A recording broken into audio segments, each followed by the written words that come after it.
watershed steward program, what our goals are, and then we'll go into covering some different invasive species and how to prevent their spread. Where you funded? Sorry, How are you funded? we are funded via a grant with DEC and Chris. So just seasonal contract. So for defining stewardship, so what exactly is it? Oh, awesome. Okay, so I get the laser. All the props are loaded. Right, so defining stewardship, what is it and why do we do it? So there are many different ways to define the word steward.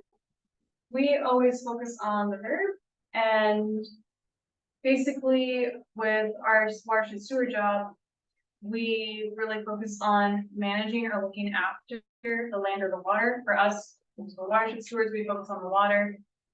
But we just kind of always try to highlight that to people, like, hey, here's what we do. But again, really just the verb of to manage or to help manage. It's not much different than what you guys are doing with looking out for the resource for future use and future enjoyment. So there you go. Yeah, I read this presentation already. So we try to focus on people who are visiting the water body. We try to say, hey, we want to help manage it for sustainable and recreational use. And that way we can use it without causing irreparable harm. And that way we can preserve the environment for generations to come, because sometimes at boat launches, we have a lot of kids there, and that's really great. We want to make sure that they can enjoy it too. So how do we, as our stewards, preserve the environment for generations to come? We focus on the AIS spread prevention. And that takes form in 3 different ways. So we predominantly focus on educating the public. So we tell them about prevention methods, which we'll get to later, and we try to maximize our first encounters at different boat launches with both boaters and fishermen, but also people who might be walking their dog or taking a hike. And some people think we're parking attendants, and like, actually, I'm here to clean the boats. They try and yell at me about parking. I'm like, this is what I do, sweetie. Sorry. Well, we've been mistaken for several different occupations. Which leads me to number 2. So I'm like, hey, I'm here to also clean and inspect the boats. And that's what we can get into topics of how AIS, aquatic invasive species, are introduced. And our stewards also collect survey data by asking different questions. So we'll ask people, hey, where have you been in the last 2 weeks with your boat? Did you clean it? Did you wash it? Did you let it dry? What next water body are you going to? And that way the data can be collected with ArcGIS on a big database. And then later on we can see like, oh, this boat came from here and went to there, and if something new pops up, we'll be able to help trace that down. Well, it's also good because when we're cleaning off the boats, if you find materials of plants or mud or any other fun things like finding water fleas, if you know where they were, if that information wasn't already listed as a source, now it is. So always helps with core data. And this is part where we usually ask people, why do you want to protect your waters? And obviously you guys have extensive background here, but any answers from the audience? Why would you guys want to help protect your waters? So degraded by invasives and things like that. Yeah. It's good experiences for our tourists to come here. Absolutely. Anyone else? Is it replacement? Absolutely. So onto the focus, what are aquatic invasive species? The lovely AIS abbreviation. So this is from one of our training slides, one of our favorites, just a funny news comic. It's a great cartoon, if only they acted that way. I mean, snakehead later. We'll get to the snakehead later. But just for in a background, because some people aren't familiar with the abbreviation AIS. So invasive species are non-native species that can cause environmental or economic damage to a new environment. And not all invasive species are from foreign countries. Some US species can be invasive outside of their native range, like the rusty crayfish. It's native to the Ohio River Basin, but it's all up and down Susquehanna, and they're nasty little buggers. Don't like them. Well, even the lampreys that are here, they were invasives in the Great Lakes. So take species out of its native range, and it can be an invasive, causing harm.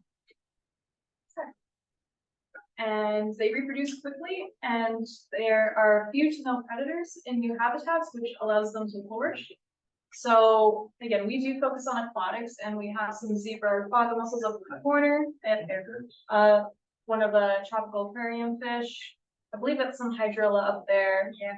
But also, and our lovely rusty crayfish front and center. It is nice little rusty red spot.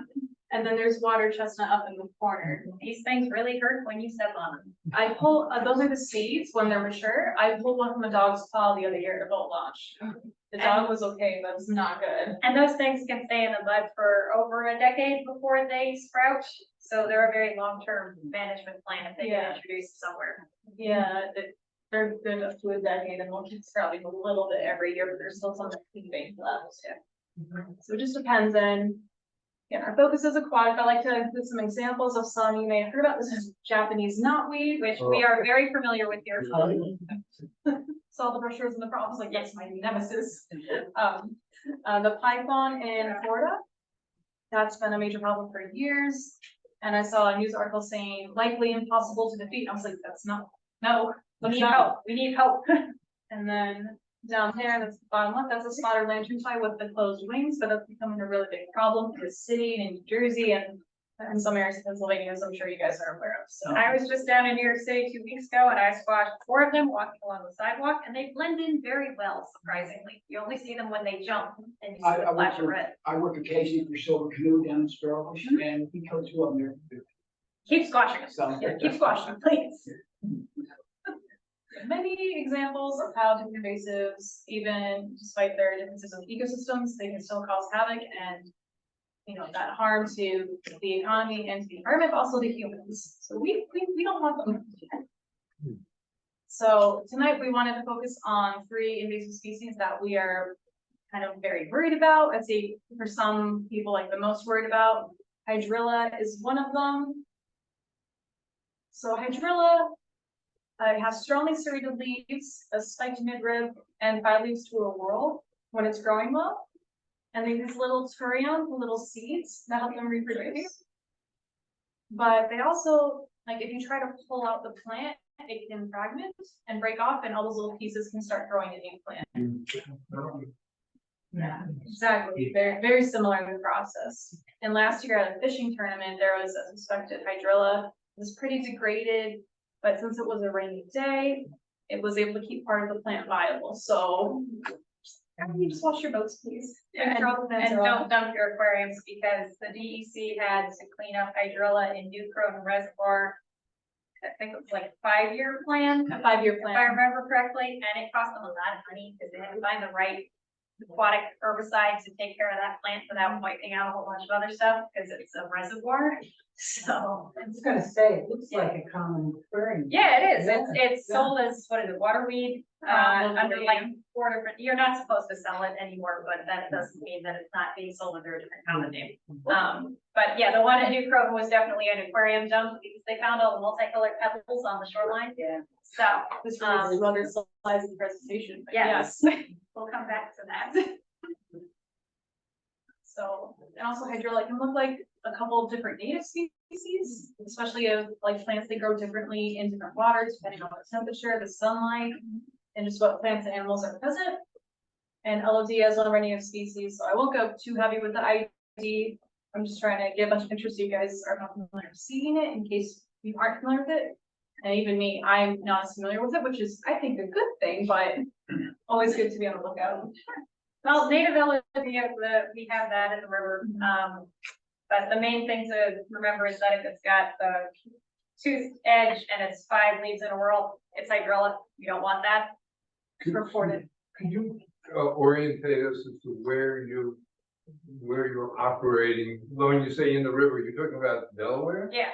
Okay, because I haven't bumped into you on the river. Oh, I've been down at Narrowsburg. I haven't been down at Narrowsburg much this summer. I've been busy driving around to other stewards. It's actually sorry, I missed the part of the introduction. The storm threw me off tonight.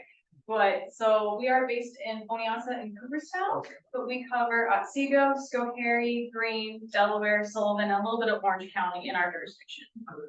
So yes, we're down here. Leah was here a lot of years ago, but since she's been at Leah's here, we've been off running doing other stuff. Yeah. So we try to get to the launches when we can, but we've had other stewards, and they finished up this year at just right on Labor Day, actually. Yeah. So, But I think this was the biggest team we've had down here in the last 5 years for Sullivan Definitely. County. So we had 5 stewards, not including me. So that was really great. Leanne's been holding on the fort for years down here. She's been doing great. Thank you. I appreciate the confidence. Yeah, so in this river, there is some Elodea, and that's fine. In other areas, hydrilla is not yet in our region, and we want to keep it that way. And we have some mini ID cards and some of the goodie bags I prepped, so always more info on that one. And even this is another sheet we use in our training. Just nice and simple. And again, Elodea, the 3 leaves, hydrilla, the 5 with the strong serrations. And if you're ever not sure, I have business cards, so if you guys find a weird wonky plant, just call me, I'll forward it to my boss. We'll figure it out. Yeah. And then on to the snakehead. Oh, my least favorite fish. Okay, so yes, the northern snakehead. Unfortunately, it is here, folks. I don't like this fish for many, many reasons. One is it's freaky, it's a Frankenfish, because this fish can transport itself. I don't like it. The first one that I got to see in person was actually down at the Narrowsburg launch in 2021. 2021. Nobody texted me. Yes, because I panicked. And there were these guys fishing off the dock, and one guy caught something, started walking over with the line, and said, "Hey, is this one of those fish, the snake fish?" And the fish broke the line, and the fish did its thing, started slithering to get to the ramp to go down to the water. And I was like 200 feet away, so I said, "Stop that fish," like any reasonable person would do. And 4 grown men were trying to tackle this fish before it went back in the water, and they caught it, which was great. And I hope they reported it like they were supposed to. I did tell them I reported it to you, but they had the fish. So yeah, I don't like. They're not great. So they're here. They're in the Bashikill. They've been getting caught there for a while. We actually have a bounty. So if you wanted, like, get $100, we need like a 22-inch snakehead to stick in a jar, because the ones we have are really sad looking. Yeah, Tiny. we need a big one. Our boss Paul wants one for training, and I have his business cards in mind. He wants a big snakehead, so tell your buddies, or you want one, you want money, get us a snakehead. Report it to you, but Yes. we'll take it off your head. Reporting it is the big thing, and legally we are allowed to have it as partnership with the DEC. Don't just start selling fish to people. Yeah, no. Your boss is a permit. That's the reason why we're asking. Yeah, no, these guys are awful because, they're voracious predators. They compete with native fish. They're aggressive, and they can survive out of water for an indeterminate amount of time, because people have argued over whether it's a couple of hours or a couple of days or whatever, depending on the moisture content on their skin. I don't know enough about them. I just know that I don't like them. I remember at the Zane Grave Festival, I was telling some folks they can't survive out of water. Someone's like, "No," and I was like, "Sweetie, I'm not lying to you. No, I would not lie to you." Yeah, they're freaky. Yeah, and I guess one of the reasons why they're so aggressive is when they have their nests, one of them will circle the eggs and protect the little baby fish, and then the other one will circle further out, and anything that comes within that radius gets attacked. This is according to one guy who claims to catch snakeheads all the time, but still has not brought me a fish. So take that as you will and do with it what you want to. But if you want $100, please bring me a snakehead. $100? Yep.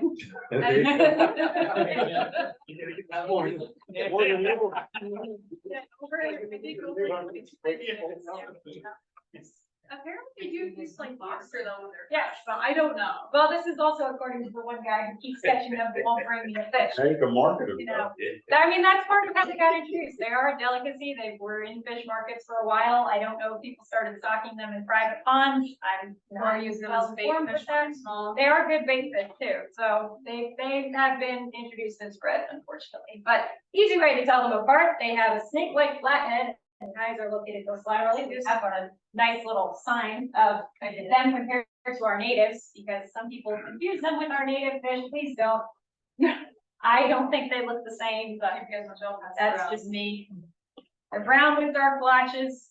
The one we have in a jar is very pale, losing its color, so it's not good for identification, and it's really small and sad looking. Elongated fins, all fins only supported by rays. And Again, please don't confuse them with our native fish. I don't think they look that similar in person, however, I can understand it, but picture wise, no. My other not favorite fish. So all carp are native to Asia or Europe. They're used for weed control. They reproduce rapidly, they grow very large. They're very, very hungry fish. And they compete with our native fish and mussels. They're costly environmentally and economically. They stir up the bottom of lake beds, which can add more nutrients into the system, which can cause harmful algal blooms, which are not good for the health of humans and wildlife and lake itself. So I don't like carp. Tell me your story from Narrowsburg again. Again, Our local hero. everything happens in Narrowsburg. I don't know why. Last year, it was mid-August, right after the Wayne County Fair ended. And I was standing with one of the Park Service law enforcement guys, checking in on what was going on, that day. And this family drives up in their little minivan and they hop out and the girls go down to the water and I go, huh, why are they carrying an ice bucket? So I decided to go down and talk to them and then the law enforcement guy came with me and the girls had this little goldfish that they won at the fair that they didn't think was gonna survive the long drive an hour away back home. So they wanted to release him back to nature. And I told them, you can't do that. Legally, you can't do that. You're introducing an invasive species, you're transporting an invasive species. And also, as the picture shows, they get really big. They're not fun. So I had to promise that I wasn't going to kill Jerome because I named him. So I confiscated Jerome and he stayed in my little species tank with me for the day as my example of what not to put in the river. And I found Jerome a nice loving home where he's not going to get released into random water. With the owner who has a permit obtained from DEC. Yes. So yeah. Always get your permits, folks, please. Yes, please get your permits because it's costly to be fined for invasives. Yes. What is your relationship with enforcement? You're providing information. I was stopped one time at a boat stop. It was in Montana. And the officer was fully armed and serious about the boat inspection. I mean, really serious. Yeah. Where'd you come from? Where you come? So are you doing any of that or how does that interface with the? So as a quick little example, there's differences in the Park Service between law enforcement and interpretation. We would fall more on like the interpretation side of things. We can't enforce things if people tell us to buzz off. Yes, thank you. That's a nice way of saying it. We can't do anything. We can just say, okay, have a nice day and call the nearest NCON officer, or in my case, the Park Service guys, because I know the law enforcement guys this year have started following the DEC's lead and looking at ticketing boats for transporting aquatic invasives, which you can get ticketed for. That is something on the New York State law that not a lot of people know about. Yeah, so, most people at the boat launches, whether they're big launches or small launches, I just always do inspections. I always start with a smile, try to crack her with a quick joke, be like, hey, and then they relax a bit knowing I'm not an enemy, because some people do view us as an enemy. I'm like, hey, you get a free boat wash, then like you get right in the water, wash on your way out, same thing.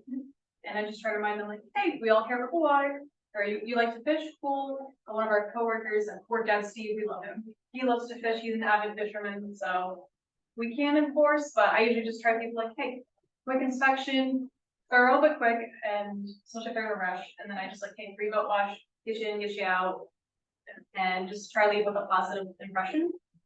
Because some boats definitely will blow past us, not want to bug us, and we understand that, but I understand it's hard to want to get on the river, but I do try to remind people it is in your best interest just to get your boat cleaned off, because while you're unpacking the gear, I can clean your boat and then you can just go on the water when you're done. Everything's taken care of and you don't have to worry about it. Especially since there's more enforcement going on more recently with everybody. How does it clean? Is it with water or do you have the solution? we will get to We that have later. many solutions. I love the questions, we will get to that, I promise. He's ahead of us. Sorry. Good. Yeah. That's good. We love questions. Yeah, don't tell people we can't enforce. Yeah, we Please, Yeah, even that illusion of power sometimes is helpful. So yes, carp are everywhere, unfortunately. I have a question on carp. Yes. So 50+ years ago, I used to fish for carp off the Barryville Bridge. And they, they'd be 30 pounds and they were valued fish because there were some people that I used to clean them, but they cook them and grind them up and make fish balls out of them. And are they a different carp than what the invasive species type are? Well, there are several different types of carp, so I'm not quite sure as to which carp your type was. Well, they were in the Delaware almost 60 years ago. Yeah, I mean, it's, Yeah. There's a big head carp, silver carp, grass carp. Oh. wait, Let me go Yeah. forward again. Silver, big head, grass, goldfish, And more. koi, et cetera, et cetera. more like what we call koi fish. Koi fish are also carp. Actually, the promo, Leanne made that. That's a koi. on the Yeah, front of koi. it. Right. Big carp. He's 67 on pound koi. koi No, that was caught These in are like England native now. carp. Yeah, they were just koi. Yeah. Is that the bottom one? Yeah, Yeah. yeah, that's Yeah. the native, right. All carp are not native. No, all carp. These ones are, all carp are native to Asia and Europe, so. I know when you came eyeball to eyeball with them. What was it, the Snorkeling. Dutch? They were So big. I just said, where is it, Dutch? There was another group of possible introduction. We'll have to Ages double check ago. that one. Yeah, I'm not 100% sure, but it's, it's not all super recent. Some of it is, go back far enough, apples are not native. Or even water chestnut, the other. We're not-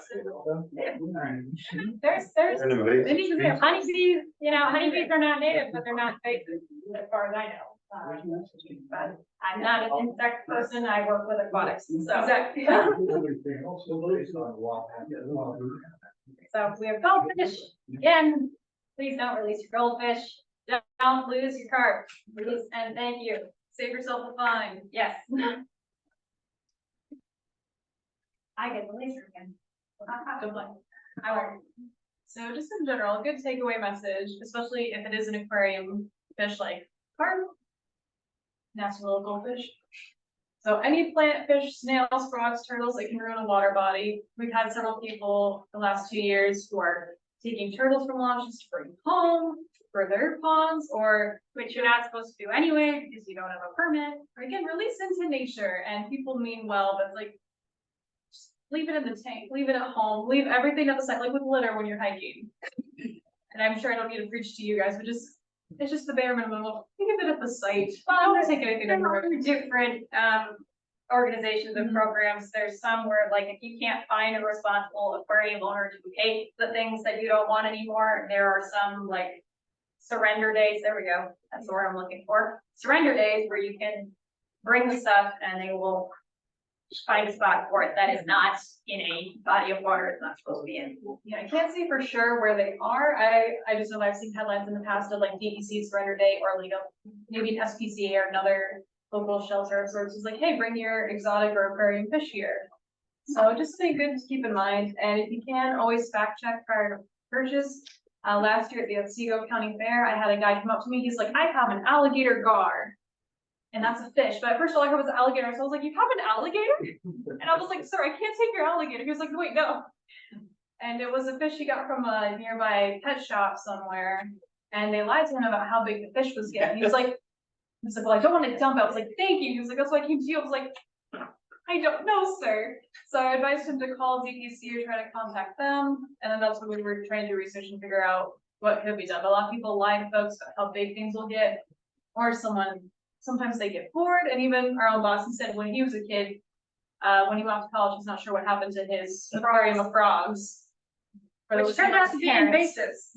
Yes, so he's in a gray area, whether he should feel extremely guilty or not, because he doesn't remember what happened to them.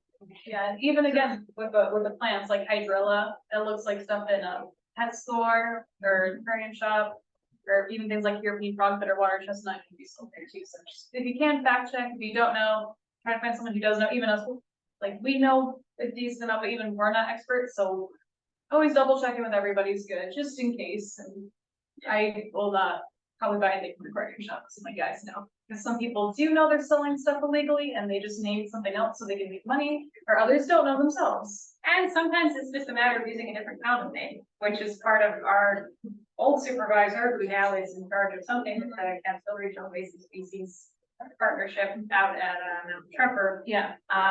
She was very good with scientific names. She would look at something and give you the whole Latin name for everything. We prefer the common names. I am not that skilled. I wish I was. But she said that's the problem. Everybody uses different common names, and if you start doing that, you can get away with stuff because you say, "Oh, I didn't know that this particular species wasn't supposed to be sold," which not everybody does, but it, give no wiggle room. Any questions on this first part of our presentation? I know we went through a couple of things. I have a question is,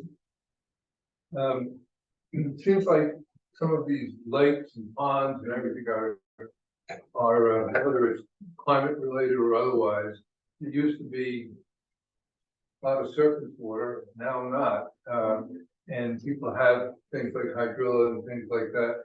Are there any programs to get rid of this stuff? So the tricky thing, once an invasive is introduced, is that, like I said, with water chestnuts, it's a long-term management plan and it's very, very money heavy. The DEC, I wish I could remember the number that they budgeted, but I think they planned for like a 7 to 8 year total removal of hydrilla. They somehow managed to get it removed in, I think, 5 or 6 years. For that one reservoir. For that one really lucky. reservoir.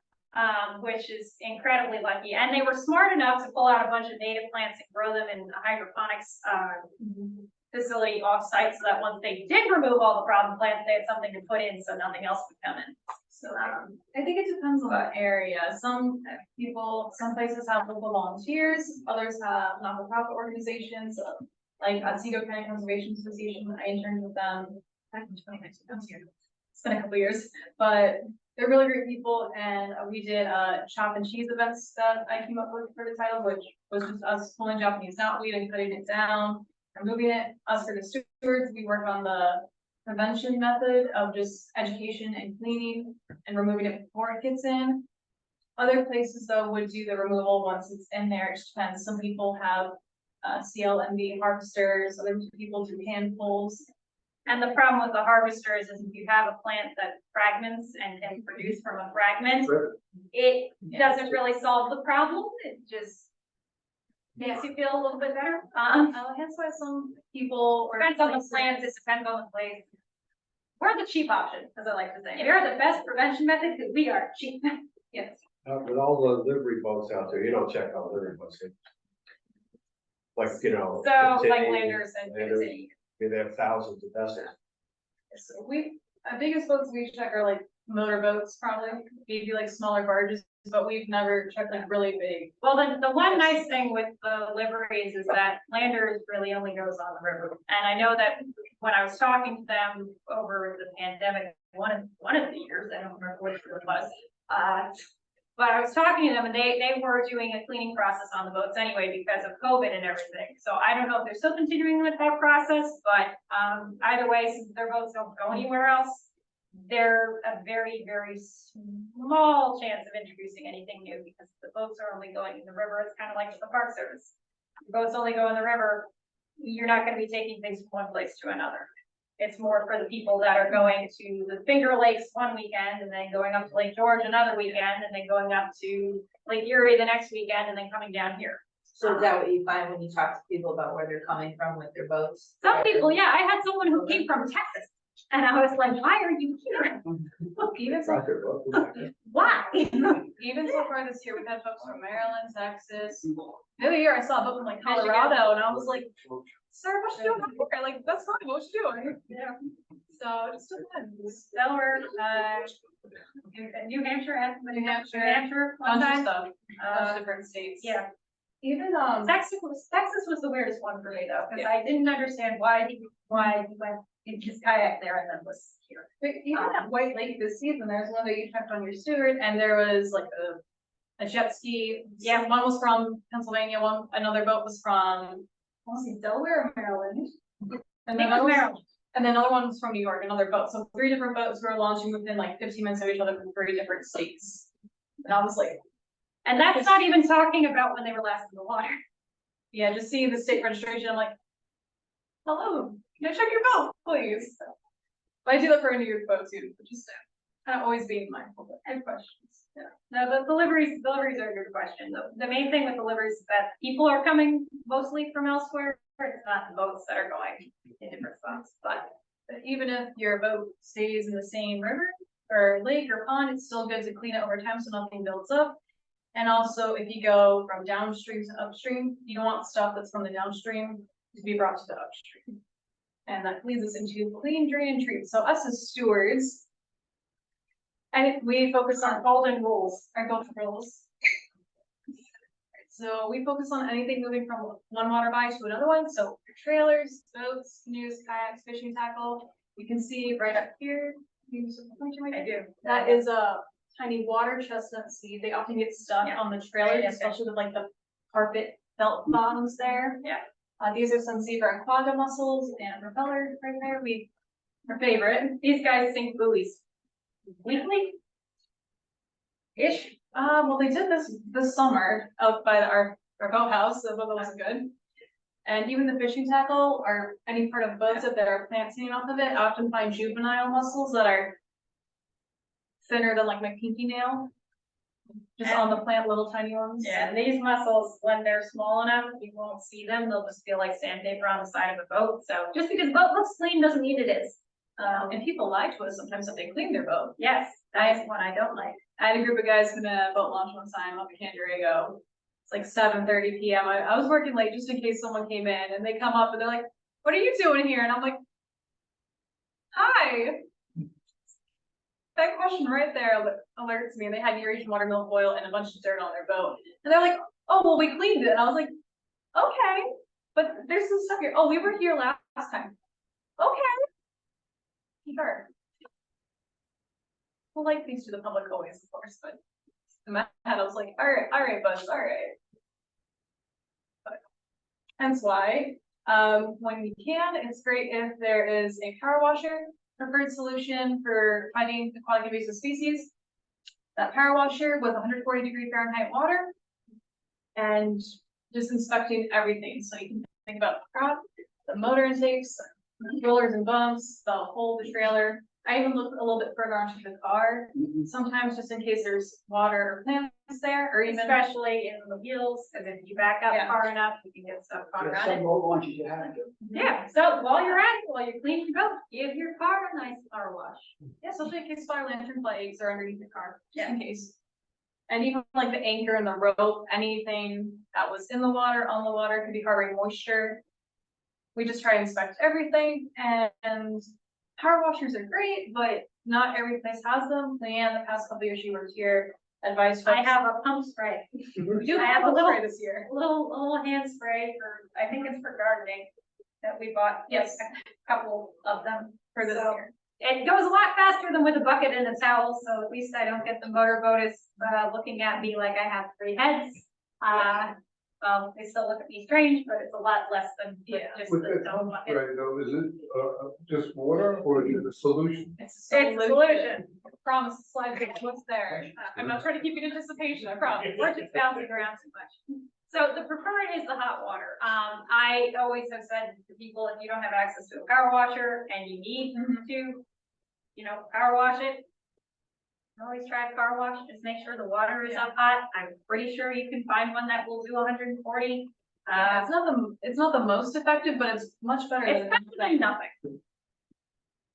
So again, drain, with the drain plug, make sure you put it back in after. We have some boats sink at some launches because Yes. people forgot. Don't sink your boat.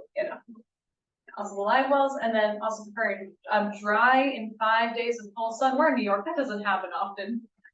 But try to get as dry as you can, and even like with waders, like the bottoms with the belt. Those Well, the felt bottom waders are not allowed anymore. I heard that, but then I saw some people with them this year. They may have been old. They may have been. But yeah. So drain, dry, 5 days full sun if you can, if not, then as we say, pressure washer, or finally, the solutions. So, bleach and water, or apple cider vinegar, those are great, rock salt or potassium chloride. For us, we prefer potassium chloride. It's concentrated. So I would advise you guys, if you can take a picture of this, and I have some goodie bags pre-made with some KCL and some of our other flyers and pamphlets. And the instructions. I do not have the instructions. I have the instructions, so we can fold them and rip them, or if someone has scissors, we can cut them apart. This is why we do this together. Yes. Keep each other alive. Yeah. Yes, so potassium chloride, KCl, it's a water softening salt. A lot of people use it for their pools. So for our stewards, we have a big dunk bucket. We fill it halfway with water at least. We toss in a handful or two of potassium chloride. We stir that until it all dissolves, and then we add more so it's concentrated. And throughout the day, if the water gets really dirty, we'll dump it out and start a new solution. But if not, then we keep adding KCl so it stays concentrated. And then you can disinfect, again, like even a mini motorboat with a hand pump sprayer. If not that though, kayaks, canoes, even like there have been new inflatable kayaks or cloth kayaks, and that's a big concern because if people can just, they're easy to blow up and bring elsewhere, but if you roll it up when it's still wet, it's going to be contaminated. Well, we have that problem right now with sailboats, trying to figure out Now what is to the do with the runoff sails. eco-friendly, so it's not running off back in the Yeah, water We, supply? we have a system of dumping the water out where we're not dumping it into the water. Luckily, it's, so luckily the amounts that we're using are not going to harm the water body, but we do still, it's like with our inspections, if we can, we try and perform them far away from the water body, so anything that comes out of the boat we're inspecting doesn't go down. Exact same thing with the duck bucket. And this stuff is actually a salt substitute for people with hypertension, so it's not toxic. But yeah, Most people do is like, if you have a little cut, it'll sting you real quick, and it might leave a white residue on your stuff. It comes right off the water. That just means it was actually concentrated and kills anything on your boat. What I love about it is that you can even dunk in life jackets, because there's a spiny water flea that legit, the adults are about the size of my pinky nail. And they're pretty translucent. They're hard to see on a lot of things. They look like spitballs when they're dried up on stuff, especially on the boats. but if there's moisture in a life jacket, they can survive for up to 2 weeks outside of water or in the styrofoam in kayaks. So we recommend potassium chloride because they're bleach resistant. So as long as it's concentrated enough, duck things in for like 30 seconds to a minute. Good to go. Wipe everything down thoroughly. It saves a lot of time. It's very cost efficient. A bag like that, 40-pound bag, be anywhere from $15, $30, depending on where you get it from. And we usually get from Ace, Home Depot, or Lowe's. We are not sponsored. It's just where we go when we run out. Always so many supplies. But this is the most effective way, especially for cleaning boats, paddles. Again, life jackets, even water shoes. I've had fishermen ask them to step in my dump bucket before with their waders. They did it. They went all the way. They were happy. Nice and easy. Well, and for me, when I go kayaking, I'll throw a handful, and if I've been somewhere else, just because I clean my kayak out, but it's not, I can't get everywhere, so I'll throw a handful of salt in when I go out, so that anything, the water that comes in, everything gets disinfected. So again, for a clean drink treat, any plant material, water, mud, any of that can ruin a water body. So again, just kind of leave things where they are at that site. If you're coming from another site, make sure everything is off that you can see. And for our boat inspections, whether they're large boats or small boats, like we've had to get down hands and knees. My first year, I kept crawling under the boats. I stopped because people would not look to see how it's out from underneath them. This is But- also why Work Dad Steve has brought the blocks for the trailer tires, so that, that, we also tell people to remind the voter to put their car in park and take the keys out of the car before we start our inspection, because nobody wants to get run over. Yeah, but any invasive plant, animal, there are nooks and crannies in all boats, especially kayaks, where it can hide, so to speak, even if it's not mean to, it just gets caught there. Even in the motorboat where we found the hydrilla last year, it was in between that part of the boat and then right between the wheel and the axle, like that plastic part there, and I had to use actually this it's a self-defense, but like I was able to use this and just get the plant out, and then it able to continue on to the next boat. We were washing that one. Well, and one of the things I hear a lot is, oh, well, why do you have to clean this off? It's just got a little bit of mud. Mud is not just mud. Mud can have plant fragments, mud can have little baby mussels, mud can have little spiny water fleas that somehow got mixed in with the dirt. Mud is not just mud. Yeah. So just being extra cautious, because we all want to enjoy the river and the lakes, whatever. water body you're talking about for the rest of our lives and have our kids and grandkids enjoy it too, so. I mean, I just always tell folks, hey, we're all here to care for the water, and I'm still not an expert, I just know a couple little things every now and then. And I just remind them, here's what we can do together. It's not an attack on anybody. It's like washing your hands so you don't get sick. I just try to tell people that, especially kids. And just like, hey, the more you know, the more you can do. And then like the more we can protect what we love. Bring that slide. Here it is. Okay. Last few slides. Well, it was just going to be some resources. IMAP Invasives is a good site for people to search for different water bodies and generate a report of what invasives are there and what are not there. And I was gonna have our contact info, but we do have business cards in the corner. But any questions? Any questions? I've got like a business card or anything? Yeah, it's right back there in the corner. We can hand those out before we leave. And we also, yeah, thank you guys so much for your time. We appreciate it. Thank you to the folks online. Well, don't run off because it's our tradition. to present Our presenters with a good luck charm, Oh, a UDC pin. Wear it in good health.